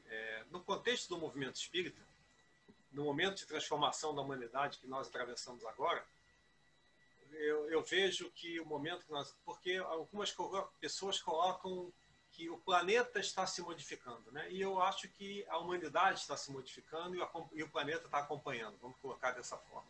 Eu acredito que esse processo que nós estamos passando agora, eu vejo ele como um processo de transformação de nós, enquanto humanidade, encarnados e desencarnados. Como você vê a fascinação, em especial entre médiuns, oradores e autores? Fascinação... desculpa. A fascinação como a questão da gente... como a gente comenta sobre a fascinação dentro do conteúdo espírita, dentro do movimento espírita. O médium que ele acha que está recebendo entidades crísticas, por exemplo, ou o médium que começou a trabalhar mediunicamente e daqui a 2, 3 meses ele está publicando livros com o nome dele, ditados pelo Cristo, ditados por João Batista. Quer dizer, eu não estou aqui levantando, acusando ninguém, mas existe uma possibilidade da gente ser levado pela nossa vaidade. E você comentou em algum momento sobre o que acontece, né, dentro do movimento espírita, né, a separação entre o movimento espírita e a doutrina espírita, né? E o ideal seria que o movimento espírita fosse sempre trilhando sobre os trilhos da doutrina espírita, vamos colocar assim. Mas que o movimento espírita, ele também, assim como a religião católica original, vou colocar assim, teve cismas, o movimento espírita às vezes pode ter cismas também. E ideias, novas ideias, talvez nem sempre necessariamente alinhadas com o que se encontra nas obras básicas, porque eu vejo que, apesar de ter muitas obras valiosas e valiosíssimas, né, a obra de André Luiz, que nos ensina tanto, na verdade está tudo contido ali naqueles 5 livros, né? Ou também nas obras póstumas, mas eu vou colocar nos 5 livros. Aquilo ali diz tudo que a gente precisa saber, né? O livro dos Espíritos contém um resumo de tudo. A Gênese nos diz de onde viemos. O livro dos Médiuns nos diz quem somos. O Evangelho segundo o Espiritismo nos diz o que nós estamos fazendo aqui. E o Céu e o Inferno nos diz para onde é que nós vamos quando acabar essa experiência, né? Quer dizer, fala de tudo. E aí, dentro dessa questão, a gente, como nós ainda estamos nos aperfeiçoando, muitas vezes nós caímos na cilada da nossa própria vaidade e nos fascinamos. Okay. Eu não sei se já me perdi na pergunta. Já. Não, mas já entendemos. Vamos seguir essa ideia, né, da fascinação. Eu vou trazer uma frase de Emmanuel, que está lá no livro Emmanuel, no capítulo 11. Nesse capítulo 11, Emmanuel coloca como título uma pergunta. Quem são os médiuns na sua generalidade? É a pergunta que dá título ao capítulo 11 do livro Emmanuel. E lá Emmanuel escreve o seguinte: os médiuns, em sua generalidade, não são missionários na acepção comum do termo. São almas que fracassaram desastradamente, que contrariaram sobremaneira o curso das leis divinas e que resgatam, sob o peso de severos compromissos e ilimitadas responsabilidades, o seu passado obscuro e delituoso, constantemente enodoado de clamorosos erros e graves deslizes. Frase de Emmanuel. Na generalidade, que ele tem os missionários? Tem, não há dúvida. Mas na generalidade, ele diz, não são missionários na acepção comum do termo. Já mostrando, mineiramente falando, Emmanuel está dizendo, desce daí, abaixa o facho. Desce daí. É a primeira ideia que Emmanuel nos traz. Se olharmos a definição que Emmanuel nos dá da palavra mediunidade, lá na questão 382 do livro Consolador, veja como Emmanuel descreve a mediunidade. Lá a pergunta é, qual é a verdadeira definição da palavra mediunidade? Questão 382 do livro Consolador. Emmanuel diz assim, a mediunidade seria aquela luz prometida pelo Divino Mestre que seria derramada sobre toda a carne aos tempos do Consolador prometido. Quando Emmanuel assim define, é aquela luz que seria derramada sobre toda a carne, ele nos remete ao livro do profeta Joel, lá do Velho Testamento, capítulo 2 do livro de Joel. E também o capítulo 3 do livro Atos dos Apóstolos, que repete a frase de Joel. Quando o profeta Joel diz assim: naqueles dias derramarei meu espírito sobre toda a carne. Vossos velhos terão sonhos, vossos jovens terão visão, e vossos filhos e filhas profetizarão. Naqueles dias. E aí Emmanuel fala que o naqueles dias, veja como Emmanuel diz o naqueles dias, que seria derramado sobre toda a carne aos tempos do Consolador prometido, atualmente em curso na Terra. O naqueles dias de Joel é no momento do Espiritismo. Chegada, mediunidade espalhando para todo lado, mesa pulando, andando, escrevendo, raps, podia escolher, estava à vontade. Veja Emmanuel dizendo. Mas ele chama a mediunidade de seria aquela luz derramada sobre toda a carne. Isso está em consonância com o capítulo 14 do Livro dos Médiuns, quando Kardec diz que todo aquele que em grau qualquer sente a presença de um espírito é por conseguinte médium. Pode-se dizer que todos são mais ou menos médiuns. Agora a sua pergunta está falando dos médiuns mais ou menos, né? Mas Kardec fala mais ou menos médiuns. Então, e aí Emmanuel traz a mesma ideia, seria derramado sobre toda a carne. Só que o segundo parágrafo da definição de Emmanuel já chama mais atenção. Diz ele, se a mediunidade tem as suas lutas e os seus percalços, é também a melhor oportunidade de redenção oferecida por Deus aos seus filhos misérrimos. Redenção. O que coaduna com o capítulo 11 do livro Emmanuel. Se nós recuarmos mais e formos lá em Moisés, Moisés faz uma proibição do exercício da forma. Capítulo 19, capítulo 20 do Levítico, né? Ai de ti, se te dirigires a um evocador de mortos, virarei meu rosto contra ti e te banirei da face da terra. Se olharmos o Deuteronômio, capítulo 18, a partir do versículo 12, nós veremos lá Moisés escrevendo: não se ache no meio de ti quem faça passar pelo fogo a sua filha ou seu filho, nem quem se dê aos algoros, a magia, o feiticismo, e nem a evocação dos mortos, pois o Senhor abomina tais práticas. Está proibido, não há dúvida, Moisés proibiu. Dizer não proibiu é força de expressão. Não é não, ele proibiu, está lá, está muito claro. Só que Moisés depois foi explicar que proibição era essa. Isso está no capítulo 11 do livro Números, também da Lavra de Moisés, que narra a existência de um grupo de 70 anciãos, aos quais, os anciãos, era permitido o uso dos dons proibidos, desde que eles se reunissem sob uma tenda, e naquele momento eles faziam uso da profecia, da evocação. E numa das reuniões narradas lá no capítulo 11 do livro Números, diz o seguinte: terminada a reunião, eis que chega a Moisés um mensageiro dizendo: Senhor, eis que 2 ambulantes que não fazem parte dos 70 estão usando os dons proibidos. São eles Eldade e Medade. Nomina as pessoas. E Josué diz: vamos proibi-los. E Moisés vira-se para Josué e diz: deixai-os assim fazer. Quem nos dera, se todos em Israel fizessem como esses 2. Não era o dom proibido, porque não tem como se proibir. Eu vou criar uma lei que proíbe a gravidade, mas se eu pular eu vou cair. Não adianta. Então, ele não proibiu o dom, ele proibiu a forma. Quem nos dera se todos em Israel fizessem como esses 2. Tratassem com a seriedade. Isso está lá em Moisés, é o primeiro regramento, chamando a atenção para o respeito a que se deve ter no exercício. Depois, se nós seguirmos, né, nós veremos Paulo, por exemplo. Aliás, antes de Paulo, temos uma narrativa no capítulo 19 do livro Atos dos Apóstolos, que diz assim: em nome de Jesus, Paulo fazia maravilhas, de sorte que até as suas roupas, quando levadas aos doentes, eles se viam curados.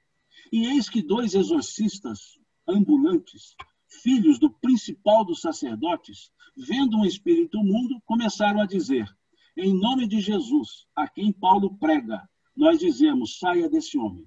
E o espírito imundo virou-se para os dois e disse: Jesus nós conhecemos, Paulo sabemos bem quem é, e vós quem sois? E avançando sobre os dois, agrediram-no, maltrataram-no e eles nos fugiram, mostrando uma reunião frívola, que Kardec chama no Livro dos Médiuns, na pseudo-autoridade. Depois nós temos em Paulo, no capítulo 12, da sua primeira carta aos Coríntios, quando ele dizia: vários são os dons, mas um só é o Senhor. E os dons do Espírito, diz ele, são dados a cada um para aquilo que for útil. Paulo traz a utilidade no regramento. O Atos dos Apóstolos traz a respeitabilidade. Moisés traz a seriedade. Seriedade, respeitabilidade, utilidade. Os dons do Espírito são dados a cada um para aquilo que for útil. E se olharmos o capítulo 26 do Evangelho segundo o Espiritismo, nós veremos Kardec escrevendo. Ele até usa na verdade é uma analogia que ele faz, ou melhor dizendo, uma paráfrase que ele faz de uma fala, de um ditado latino. Tem um ditado latino que diz: sancta sunt tacitunda santis, ou seja, coisas santas devem ser tratadas santamente. E Kardec escreve no capítulo 26 do Livro dos Médiuns: a mediunidade é uma coisa santa, que deve ser exercida santamente. Ou seja, é uma coisa séria que deve ser exercida com seriedade. Então vejamos que esses apontamentos, Alexandre, é para chegar nesse ponto que você disse, das presunções. Toda presunção, toda ideia de infalibilidade vai contra tudo isso. Vai contra toda a estrutura do que é a mediunidade. Vai contra toda a estrutura do que é servir. Se nós olharmos a ideia de Jesus, ele vai dizer aos apóstolos: no mundo vós tendes os governadores que vos dirigem, não será assim dentre vós. Aquele que quiser ser o maior, seja o que mais sirva. Pois o Filho do Homem não veio para ser servido, e sim para servir. E a mediunidade é para servir. Servir primeiramente ao médium, pois por meio dela ele pode se redimir. Mas se redime servindo aos outros. Presunção é sinônimo de inferioridade evolutiva. Infalibilidade, escreve Kardec no Livro dos Médiuns, não há um só médium sequer no mundo, diz Kardec, que possa garantir um fenômeno em um dado momento. Veja como Kardec chama a atenção. E aí nós temos médiuns do tipo: quem quer mediunidade, né? Quem quer fenômeno, distribuído. Isso não é assim que funciona. Na linguagem mais assim, digamos, bucólica de Chico, o telefone toca de lá para cá, dizia ele. Então nós vamos perceber esses aspectos. Não é o nome que assina uma mensagem que dá a autenticidade à mensagem. É o conteúdo. E aí Kardec arremata isso que você trouxe, Alexandre, no capítulo 28 do Livro dos Médiuns, das dissertações espíritas. E ali ele faz questão de separar dois níveis de dissertação: as dissertações instrutivas e as dissertações apócrifas. E ele coloca as apócrifas, ele faz questão de colocar as assinaturas. E ao colocar as assinaturas, ele faz questão de analisar o conteúdo. E mostra que o conteúdo pueril não viria de um espírito sério. Então ele vai mostrando isso. Então os médiuns que recebem de Jesus Cristo para cima, porque para baixo é normal, de Jesus Cristo para cima, nós temos que pensar duas vezes. Nós temos que olhar a mensagem. Um espírito de grande envergadura não traz mensagem de cunho de envaidecimento, de aplauso, de massagem de egos. Basta olhar as mensagens de Emmanuel para Chico. Era uma massagem de ego danada, né? Do tipo: você não é nada, você é menor do que os menores. Olha que massagem de ego. Né? Então, vejam, agora vem aquelas mensagens enaltecendo o médium, enaltecendo pessoas, como que bajulando-as. Jesus, para ter seguidor, ele não exigiu nada, ele só disse: aquele que quiser vir após mim, renuncie-se a si mesmo. Pegue a sua cruz a cada dia e me siga. E muitos não renunciam-se a si mesmos. O eu fala mais do que o nós. E nós vemos muito as escritas.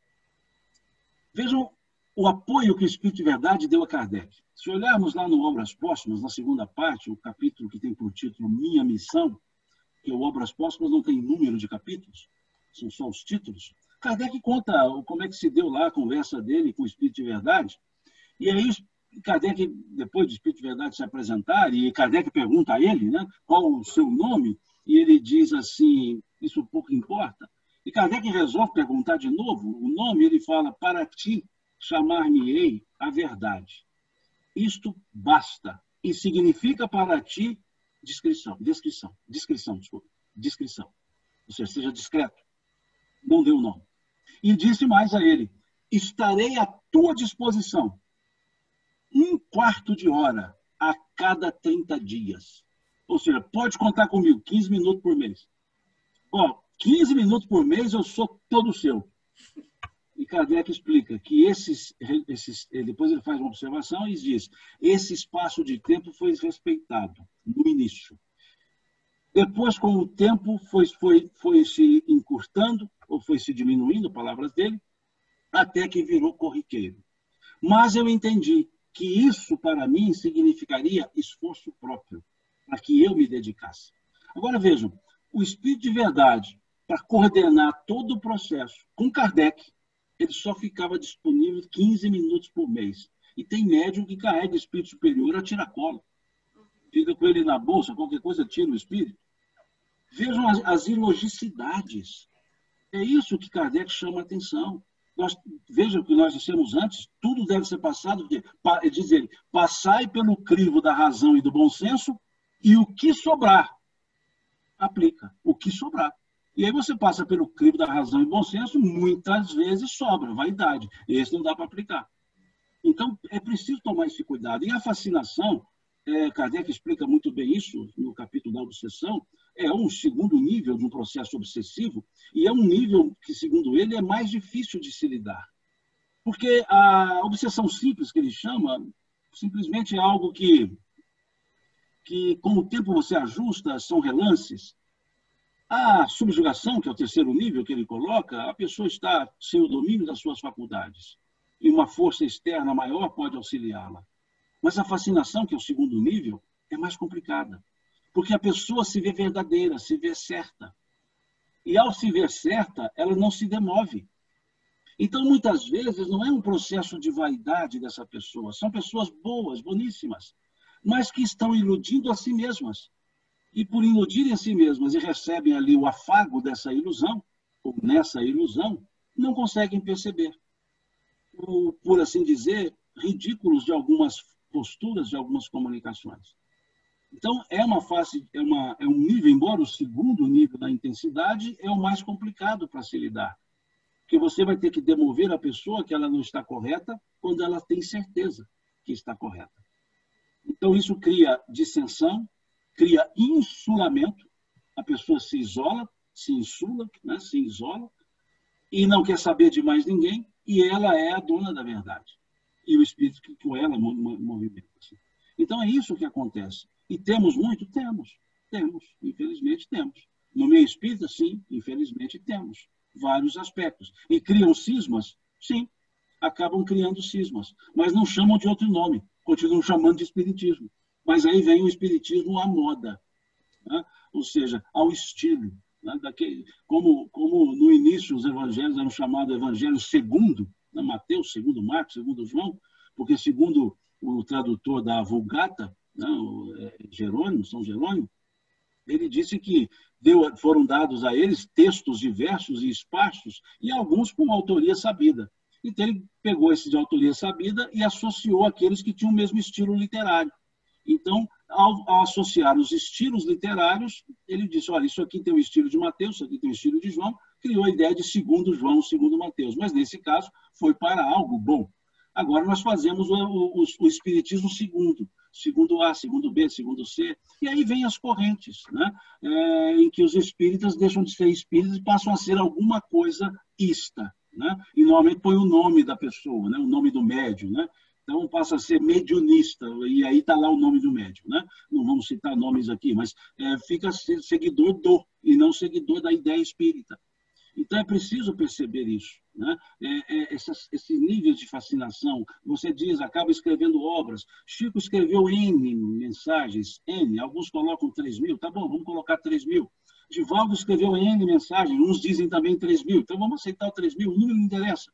Interessa é a forma de que isso significou no número, a maneira, a essência do que foi o número. Por tudo aquilo, o espírito orientador de Divaldo, Dona Joana de Ângeles, o orientador de Chico, Emmanuel, pediu para juntar tudo e fazer o que com aquilo? Jogar fora. E a gente escreve ali 2 páginas e já quer virar livro, já quer imprimir, divulgar na casa espírita. Então é preciso ter bom senso, ter calma. Tudo tem o seu tempo, conforme vemos lá no capítulo 3 do livro Eclesiastes, né, do Velho Testamento. Todas as coisas têm o seu tempo e para cada ocupação chega a sua hora. Há tempo de ir, há tempo de vir, há tempo de espalhar, há tempo de reunir o que se espalhou, há tempo de ir, de chorar, há tempo de sorrir. Então é preciso de maturação. É preciso aguardar. Dona Ivone Pereira guardou por anos o livro Memórias de um Suicida, antes de publicá-lo. Chico guardou por anos o livro Nosso Lar, por ver nele certas informações que eram aparentemente estranhas. Ele guardou isso. Espera. Dona Ivone guardou, espera. Até que surjam outras coisas que possam justificar, que possam corroborar. Isso se chama respeito. Então, infelizmente, há fascinações também, desculpe, mas produzidas por terceiros, que incentivam aquela outra pessoa. Não, faz isso mesmo, faz isso mesmo, faz isso mesmo. Até mesmo algumas editoras sugerindo que, não, escreva, pode deixar que a gente ajuda. E ali não vai observando. Boa vontade, sim, não há dúvida. Todos estão com boa vontade. E querendo o bem, acham que é o bem. Mas vamos avaliar se isso guarda a relação com a ideia espírita. A ideia espírita não é proselitista, então não temos que ter comunicações de arregimentação de pessoas, né? Kardec escreve lá no Obras Póstumas também, no mesmo projeto Espírito de 1868, ele diz lá que o espiritismo não se impõe a quem quer que seja. Ele quer ser aceito livremente por força das ideias e das convicções. Então é preciso percebermos tudo isso para que não incorramos, em nome da boa vontade, acabarmos por deturpar a ideia espírita. Desculpe, foi quase uma palestra, mas desculpe. Foi ótimo. Por mim foi ótimo. Eu só teria mais um comentário meu, né? Você comentou que foi dito para Kardec, né? Que os desígnios de Deus não podem parar sobre só uma cabeça, né? E aí a gente, às vezes, pode interpretar isso como, então, tipo assim, mais ou menos uma ameaça. Mas se você não quiser, não tem problema, que eu mando outro. Mas, na verdade, tem uma grande misericórdia, porque você divide a responsabilidade com um time.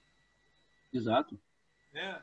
Então, essa questão. A gente tem, muitas vezes, a gente acha que estava sendo dito para Kardec, se você não quiser, vem outro. Mas, na verdade, o que eu acho que estava sendo dito aí muito bem, você pode ser dessa forma também. Mas também entenda que se você aceitar, vai ter um time trabalhando com você. Porque ninguém está sozinho, né? E não só um time trabalhando. Kardec propôs, no Projeto Espírita de 1868, ele propôs para coordenação, não uma pessoa, ele propôs aquilo que ele chamou de comitê central. Ele propõe lá a estrutura de organização por meio de um comitê central, não uma pessoa só, para que houvesse sempre o entendimento colegiado, né? Então, ele mesmo propõe isso. E é interessante entender essa missão de Kardec. Humberto de Campos, no livro Cartas e Crônicas, salvo engano, no capítulo 38, ou capítulo 32, por via das dúvidas, veio os dois. Veio o título lá, Kardec e Napoleão. Salvo engano, é o 38, salvo engano. Kardec e Napoleão. Ali o espírito Humberto de Campos conta como que se deu e por que se deu a encarnação de Kardec. E diz ele que, estando na Assembleia, e ele cita os espíritos que estão na Assembleia, uma turma boa, né? Estava lá o próprio Emmanuel, aliás, chegou o Emmanuel, porque ele que levou o Chico para ver essa cena, mas estavam ali aqueles todos que assinaram o Prolegômenos, no Livro dos Espíritos, estavam todos eles, e ali no Prolegômenos vocês veem que tem uma série de assinaturas, depois está assim, etc. estavam também os etc., né? Todos nessa reunião. Né? E ali diz que duas luzes radiantes, uma de maior brilho e uma de menor brilho, mas todas brilhantes, começaram a estar no ambiente, e essa luz de menor brilho vai descendo e toma forma de uma pessoa. E é a fisionomia daquele que seria Kardec, aqui encarnado. E aí ele vai receber ali, naquele momento, o espírito Napoleão, que estava desdobrado em sonho, e dizendo a ele que ele havia falhado na missão, que o que se esperava dele era a união dos povos, e não a opressão dos povos. E como ele havia falhado, era necessário que alguém pudesse aqui estar, para esse fim. Então ele diz, eu mesmo irei à Terra, para esse trabalho. Justamente em 1804, Napoleão se autocoroa, e em 1804 Kardec nasce. Nesse simbolismo. E explica muito bem isso o espírito Humberto de Campos, é uma lição belíssima, sugiro que leiam lá o livro Cartas e Crônicas. Então, Kardec não abandonaria a missão. Ele veio para esse fim. Né? Mas o que ali se coloca, como você bem mostrou, é que nada que se precisa ser feito está dependente de alguém para fazer, alguém determinado. O que precisa ser feito será feito. O que pode acontecer é retardar ou não, mas será feito. Todos nós estamos em prova, sim, mas todos nós temos uma missão pessoal, de nos melhorarmos, de esforçarmos para isso, como vemos no capítulo 17 do Evangelho segundo o Espiritismo. Aqueles que têm uma missão maior, Chico teve a opção de não aceitar, teve uma opção, mas Emmanuel como estava conversando com um mineiro, né, ele foi mineiro, né? Ele foi, como dizemos em Minas, comendo pelas beiradas. Né? Ele chegou para Chico e falou assim, vamos escrever 100 livros. Né? Ele vai comendo pelas beiradas, né? Mineiramente falando, rodeando o toco. Né? Ele foi, então, comendo, faz 100 livros, não, depois mais 100, não, nós vamos fazer só até 300. E aí o Chico desenvolveu o gostinho para isso, o Emmanuel falou, aí deu outro de mineiro também, né? Nós já vamos terminar. Não, agora nós vamos continuar. Né? Então ele foi devagarzinho, né? Assim, de uma forma educada. Né? Eu chamo isso de tática, né? Das esposas, né? Que as esposas são especialistas em fazer esse tipo de situação, né? Conseguem tudo, dando a impressão que não conseguiram nada, né? Vão com jeito. Né? É o espírito feminino, jeitoso, cuidadoso, né? que não é só nas mulheres, né? O espírito feminino, né? Não é a mulher necessariamente, esse espírito feminino tem essa característica. E Emmanuel deu essa forma para Chico, ou seja, ele podia ter não aceitado, só que ele foi muito bem envolvido ali e aceitou, porque também se programou para isso. Né? Kardec já foi um pouco mais objetivo, o espírito de verdade, falou, entra aí, vamos. Né? E ele foi e fez o trabalho. Né? E mostra claramente o seu espírito no sentido simbólico, né? Quer dizer, não é que ele era João Batista, não é isso? Ou seja, o espírito João Batista que ele também cultivou, né? De se diminuir para a obra crescer. Né? Quando ele próprio propõe outro nome para a autoria, para constar como autor do livro, ele poderia colocar o seu nome, né? Professor Rivaio, e seria vendido o livro, todo mundo compraria, porque gostava das suas obras, mas ele põe Allan Kardec, um ilustre desconhecido. Né? Para quê? Para mostrar que aquela obra não era dele, por isso não interessava o autor, então põe um pseudônimo. E na introdução do livro segundo o Espírito, do livro dos Espíritos, na primeira introdução, ele vai deixar claro, ele cria as palavras, a palavra espiritismo é criação dele, é um neologismo, ele criou a palavra espírita, espiritista, ele criou, mas criou para quê? Para que não houvesse confusão, para que o ismo fosse ligado ao verdadeiro criador, o espírito. Então, diz ele, conservei o radical espírito e acrescentei o sufixo ismo, espiritismo. O que é o sufixo ismo em uma palavra? O sufixo ismo significa próprio do radical da palavra. Toda palavra que tem o sufixo ismo está fazendo referência ao radical da palavra. Então, próprio daquele radical. Então, quando Kardec criou a palavra espiritismo, próprio dos espíritos. Então, próprio do radical. Por isso ele criou essa palavra. E ele diz lá, poderia chamar de novo espiritualismo, mas isso não é novo, já existe desde sempre. Poderia chamar espiritualismo, mas espiritualismo é amplo demais. É aquele que acredita na existência da alma depois da vida, mas daí acreditar nas outras coisas. Então, espiritualismo seria um gênero, E aí ele criou a palavra espiritismo para dizer o quê? Sufixo ismo, radical espírito, próprio do espírito. E ele poderia ter criado a palavra kardecismo, mas ele não criou, porque não era próprio dele. Então, quando dizemos kardecismo, quer dizer próprio de Kardec. Então, não são os ensinos espíritas, são as observações que ele faz. Aí, melhor usarmos um outro sufixo, o sufixo iano, que significa segundo o radical. Então, interpretações kardecianas, ou seja, segundo o entendimento, segundo a interpretação, segundo o radical, e não próprio do. E aí, quantas vezes nós trocamos o espiritismo por nomes fictícios que eu vou colocar aqui, por joãoísmo, por zezismo, né? Não é isso. E mesmo o kardecismo. Entendemos que no Brasil isso é utilizado porque misturou-se tanto que confundiu-se o espiritismo com uma série de outras coisas. Com umbanda, com quimbanda, que são respeitáveis, com candomblé, que é respeitável. Mas para diferenciar, então, os espíritas criaram um espiritismo kardecista, que é um pleonasmo, né? Não tem outro espiritismo, então é pleonasmo. Mas então, veja, Kardec teve esse cuidado. Então, esses são os cuidados que nós temos que ter, né? As nossas missões, né? Não deturpar isso, né? Não modificar esse conceito, essa forma, né? Então, é por esse caminho, Alexandre, que a gente vê a força de Kardec, porque ele não seria substituído, né? Porque ele tinha o propósito. E é interessante, Anna Blackwell, uma das biógrafas contemporâneas de Kardec, no livro que no Brasil foi traduzido como História, hoje já consertaram a tradução, mas a editora Pensamento traduziu como História do Espiritismo, né?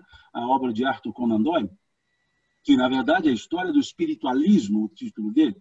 E aqui no Brasil traduziu-se pela editora Pensamento, História do Espiritismo, que seria mais interessante, e a FEB agora relançou a edição, ela caiu em domínio público, ela lançou a edição com o título correto, História do Espiritualismo, né?